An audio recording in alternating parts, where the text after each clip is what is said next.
Greetings from our Culture Mosaic team here in Hanoi and welcome back to the show. I'm your host Lan Anh. As always, we get to discover many aspects of the local culture scene here in the country. So stay with us for the next 30 minutes of the show. Here's what we have in store for you. Hui's coffee shop bears peace message.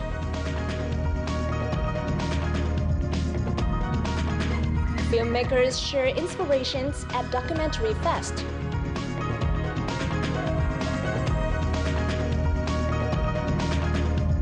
And transgender topic portrays in Israeli documentary.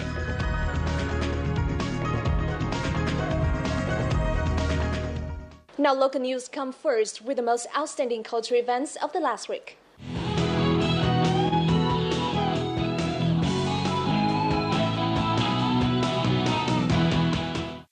The Indonesian Culture Day was held at Cần Thơ University in the Mekong Delta city of Cần Thơ on June the 5th. The event celebrated 60 years of diplomatic relations between Vietnam and Indonesia. Activities included a display of Indonesian traditional products and art performances. Besides, local students and their Indonesian peers joined in dances of both countries and watched a film introducing Indonesian culture. The event aims to introduce the diverse culture of Indonesia, contributing to strengthening the solidarity and friendship between Vietnamese and Indonesian peoples, looking towards the ASEAN community. Now, a Vietnamese tourism promotion program named Roadshow kicked off on June the 4th in Singapore. The event attracted some 70 travel agencies and 20 media outlets from the country. Speaking at the opening ceremony, Minister of Culture, Sports and Tourism Hoàng Tuấn Anh introduced the great business potential that the Vietnamese tourism sector has to offer. At the Roadshow 2015, Vietnam's most famous tourist attractions were showcased at the opening ceremony. Among these, Sơn Dòng, the world's biggest cave, drew a lot of attention for its tourism opportunities. Lần này, tâm điểm chúng tôi muốn giới thiệu Sơn Dòng và Sơn Dòng đã được dành một cái thời gian thỏa đáng để truyền tải tới các cái khách hàng của chúng ta. Expanding on the previous success of roadshows in Russia, Korea and Taiwan, Singapore was chosen as the latest destination due to the fact that many businesses here are interested in investing in Vietnam. Chúng ta đang có những cái điều kiện rất là thuận lợi về khoảng cách, về kết nối đường bay, về cái sự phù hợp của các cái sản phẩm mà chúng ta có thể đáp ứng tới Singapore. Và vì vậy, bây giờ cái công tác quảng bá xúc tiến là có ý nghĩa hết sức là quan trọng. As one of the most important intersections in the world, Singapore can play a vital role in expanding Vietnam's tourism markets and directing more tourists to the country.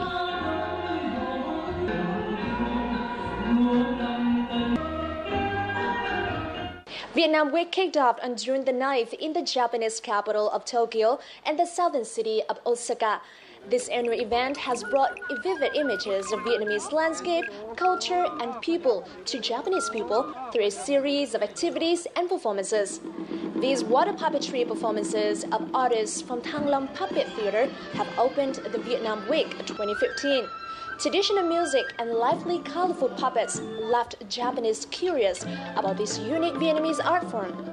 Vietnam Week in Japan was first launched in 2008 and since then has captured the hearts of both Vietnamese and Japanese.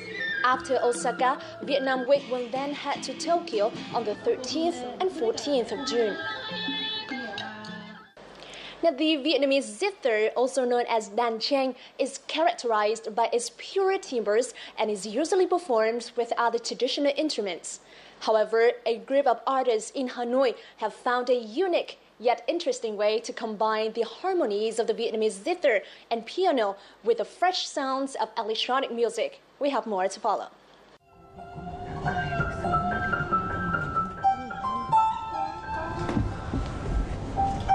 The new Hanoi traditional group has brought freshness to many well-known melodies.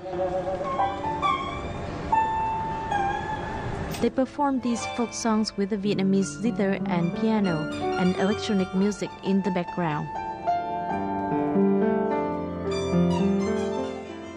Bên cạnh những cái nhạc điện tử, piano, những hòa thanh rất đương đại đó, thì tôi muốn đưa những cái ngón cổ truyền, giới thiệu những màu âm độc đáo, kể cả nhạc chèo, nhạc dân ca.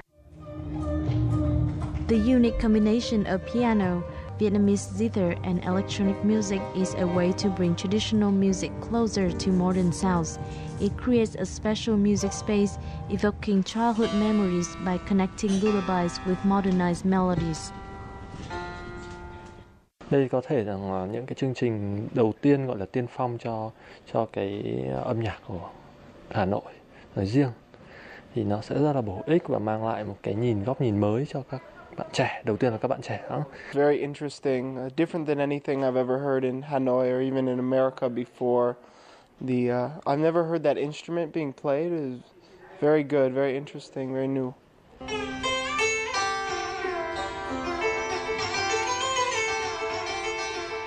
The novel combination has brought traditional music closer to Vietnam's youngsters.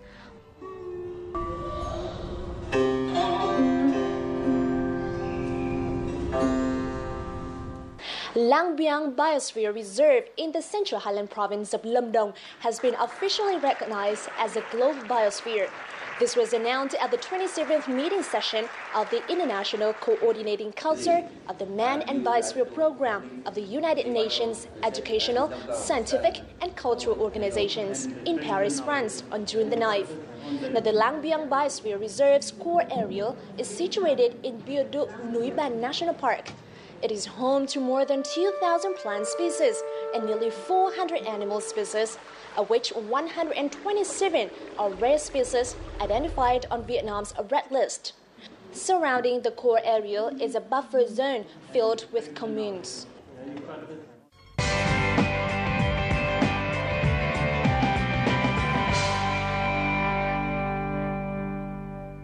Ever thought of looking at and even touching war relics such as weapons, ammunition, and other military equipment outside of a museum? Well, this is what a coffee shop in the central city of Huế has to offer.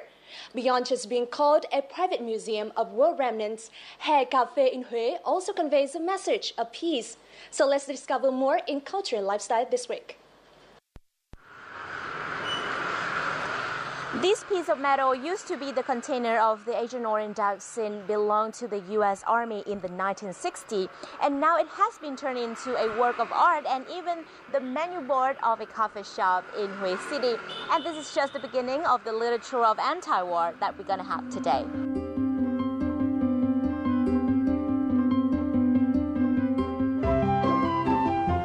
Meet artist Nguyễn Văn Hè, owner of this anti-war coffee shop and a bomb-proof military laptop that once belonged to the U.S. Army.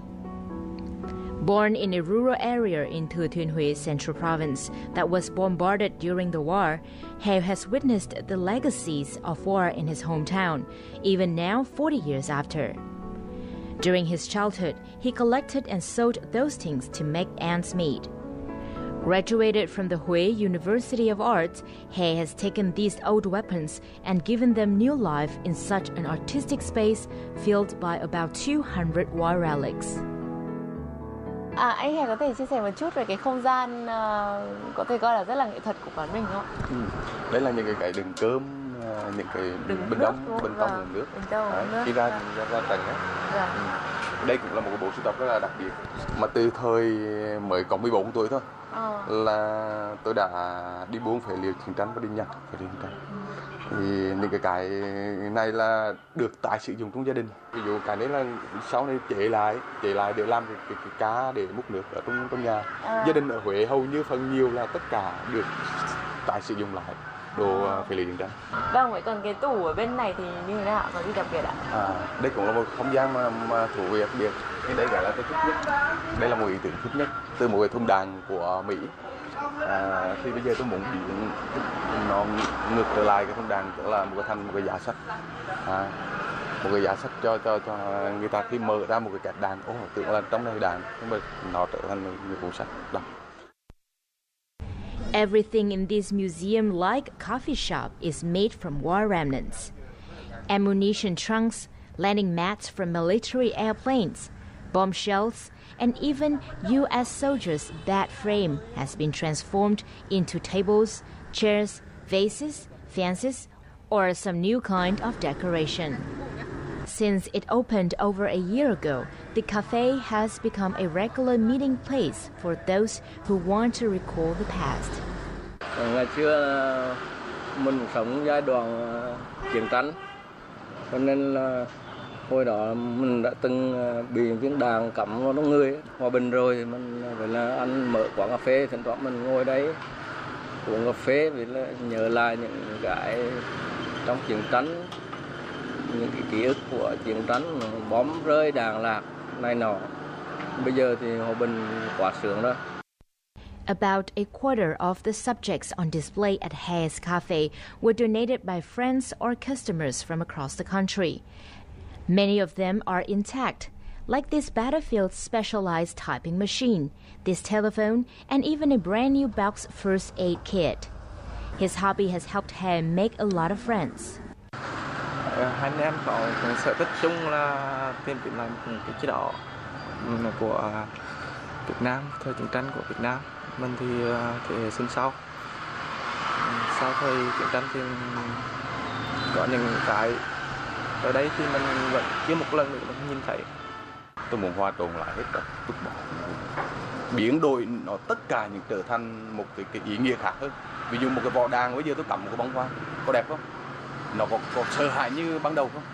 Đấy là cái ý tưởng cho một nghệ sĩ thể hiện một cái tác phẩm. Người ta đến đây không phải chỉ là để uống ly cà phê nữa, nó không phải trở thành một cái gì đó quá khứ mà cứ gây cho họ đau thương, mà họ phải nhìn vào hiện thực.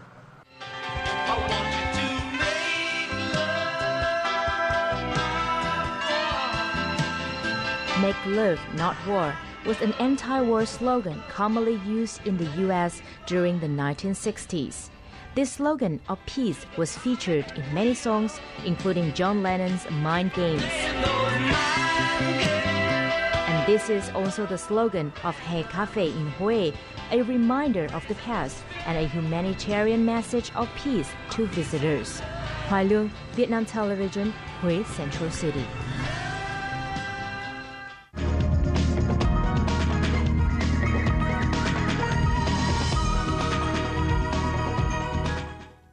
You're tuning in to Culture Mosaic, our weekly journal featuring the rich cultural diversity of Vietnam and vibrant international cultural events happening around the country. We hope to become the bridge, connecting artists and their words with our viewers out there. So don't go away, we have a lot more in this week's installment coming for you in just a moment.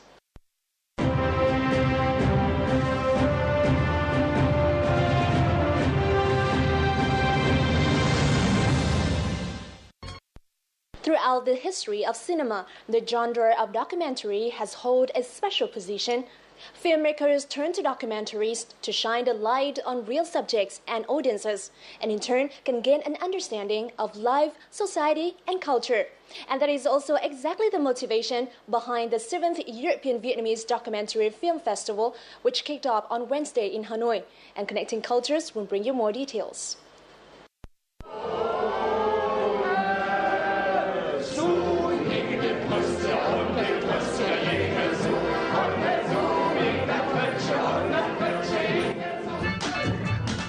Sound of Heimat by director Anna Birkenstock is a journey through the landscape of Germany to explore the roots and living traditions of German folk music. Lasting with the Time by director Lê Hồng Trương delves into the tragedy of war through diaries of fallen Vietnamese soldiers. These two films had the honor of opening the 7th annual European Vietnamese Documentary Film Festival on Wednesday in Hanoi. This year's diverse program will resonate with many viewers, the organizers say. I think that gives us an insight into what moves our countries, what are the dreams and the hopes of the people, the changing of the values. So it's very interesting to observe which are topics that are relevant to each country.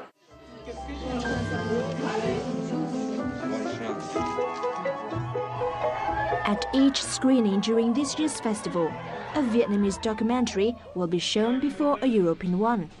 With entries from 8 European countries and for the first time, Israel, the festival is a learning opportunity for Vietnamese filmmakers.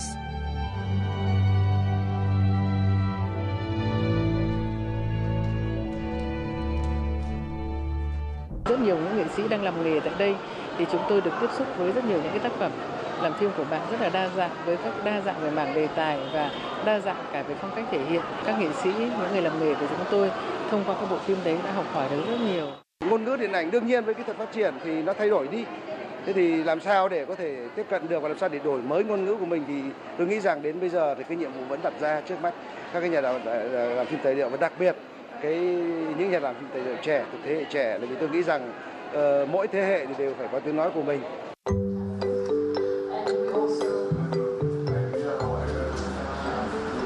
With that in mind, the festival is offering 2 workshops for young Vietnamese and Southeast Asian filmmakers. At the first workshop held in Hanoi, participants get to share ideas on how to develop a documentary project, from research to script writing to pitching. 20-year-old Vân is considering making a documentary on education in Vietnam. Đến với cả workshop thì mình cũng nghĩ là nếu như có thể lắng nghe được từ những quan điểm của những người mà khác với mình thì mình sẽ cố gắng để có cái ý tưởng nó sắc hơn và nó truyền tải một cái thông điệp có thể đến với nhiều người hơn. Some others are already in the post-production phase and need help with the editing script. Sopiak from Cambodia, for example, is finishing a documentary on Su Suthavi, Cambodia's sole transgender survivor of the Khmer Rouge regime.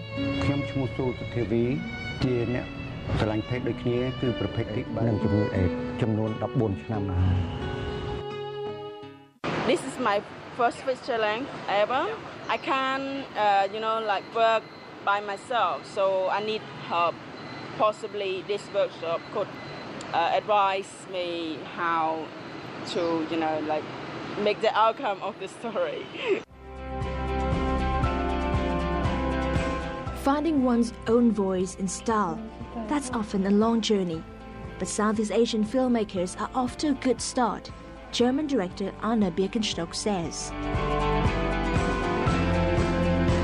Southeast Asia is one of the most thrilling regions in the world right now because you have all these countries in transition, in transitory processes and developments, and you have a young generation which, on the one hand, has been raised with maybe traditional values, but on the other hand, has been raised with Western culture, and so I think it's a perfect place to do documentaries, and they are the perfect people to do them. Now in its 7th year, the European Vietnamese Documentary Festival has become a well-regarded platform for this genre in the region. Standing in dialogue, the films and filmmakers here, as diverse as they are, show a common ground: the love of understanding the world through images.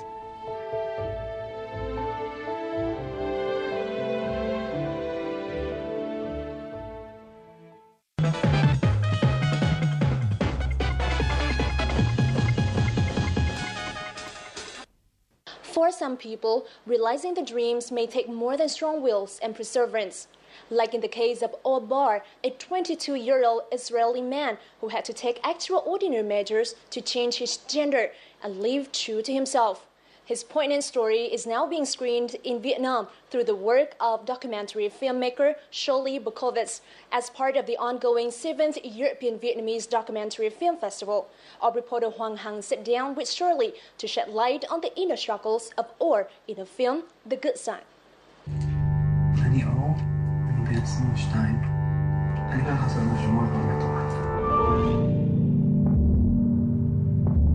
Or had booked himself into a sex change clinic in Bangkok, Thailand. Nobody knows in my home that I did it. Not my friends, nor my parents. And I'm about to show myself as the new me.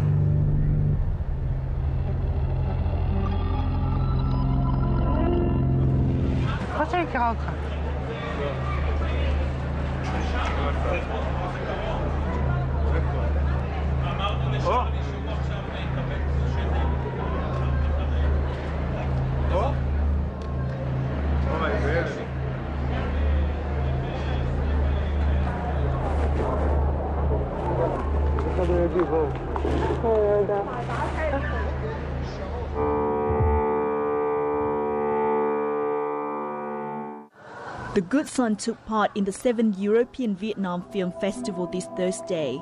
It moved the local audience through the touching story about identity and family. For many audience members, the film above all is a story of love and compassion.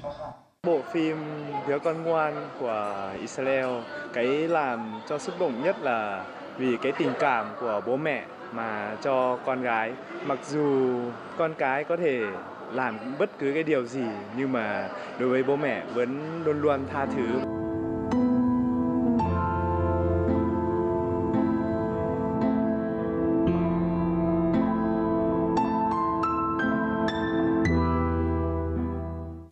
Welcome, Shirley, to this week's edition of On the Mic. Now, The Good Son is an unbelievable story about Or's sex change operation in Thailand.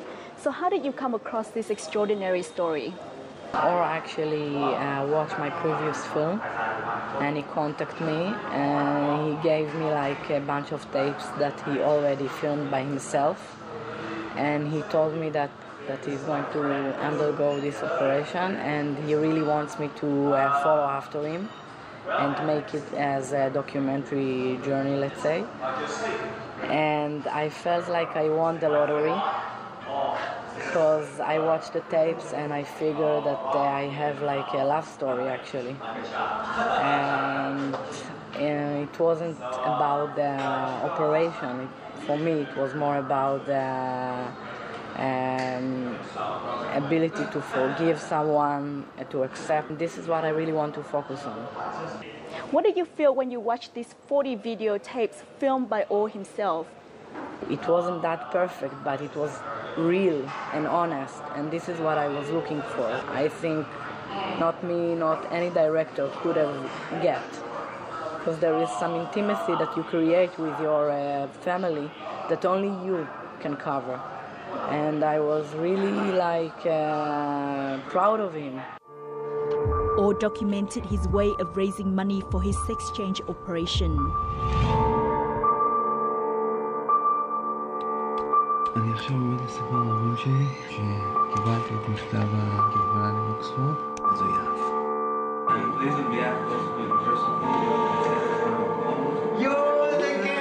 אני מאמין שבסופו של דבר הם יביאו לי את הכסף. What compelled you to tell this story despite the fact that Or has lied to his parents about his operation? I had problem with the way, but I cannot blame him, because you know, we can look on a different side and said, okay, why we are as a society couldn't accept him. If we could accept him, probably he won't do it like this. Although he cheated and lied to his parents, what was really moving for me, that the fact that they raised above all of it, and they could have like forgive him. I think that if there is a prize for love, they probably would have won it, these parents. They could have forgive him and say, okay, come home. Which is like, for me, it's kind of a lesson, you know. It's kind of something that you can take and actually learn. You're going to have to come to terms within yourself of how to tell your parents.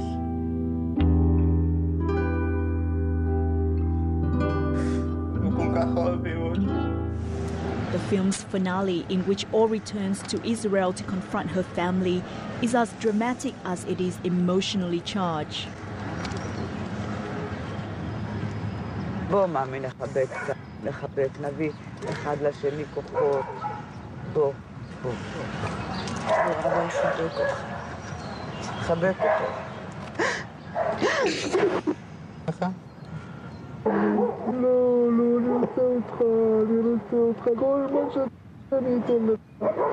אני רוצה שתתגאה, אני רוצה לכפר על הכל, אני רוצה להחזיר לכם את הכסף, אני רוצה להתחיל לעבוד, אני רוצה להחזיר כסף.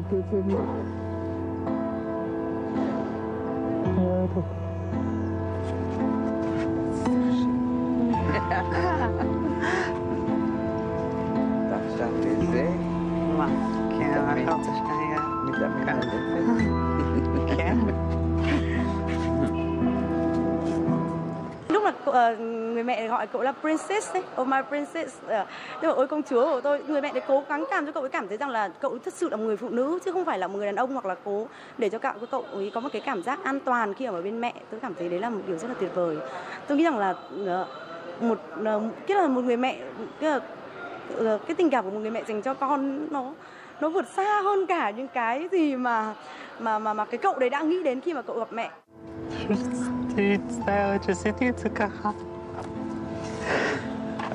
אל תצטער עכשיו על כלום, לא נורא. היא כל כך פחדתי.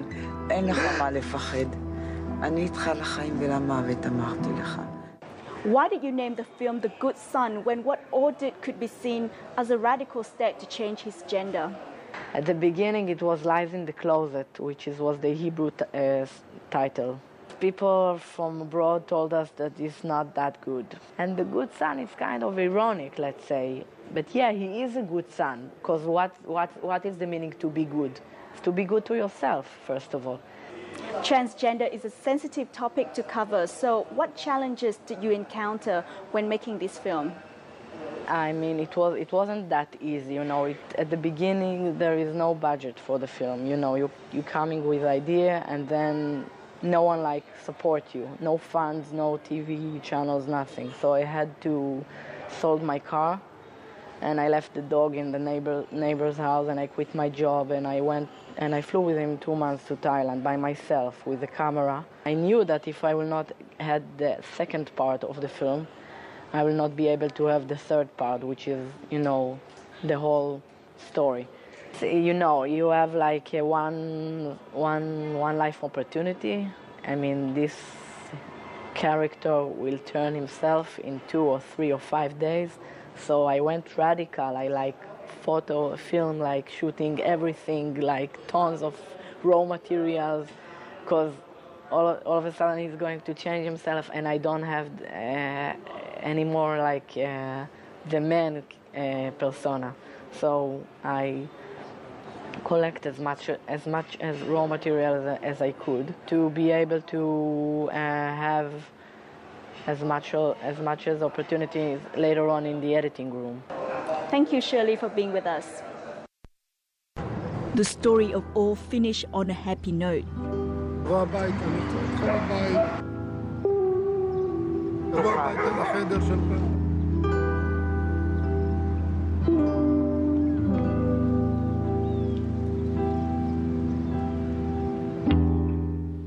And this has also wrapped up this edition of Culture Mosaic. I hope that you've enjoyed the show.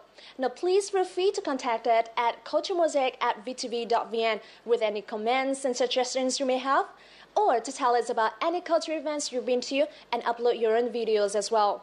Repeats of our programs are online at vtv4.vn and youtube.com/vtv4go. Remember to tune in to our next episode, same time next week. This is Lanang, and goodbye for now.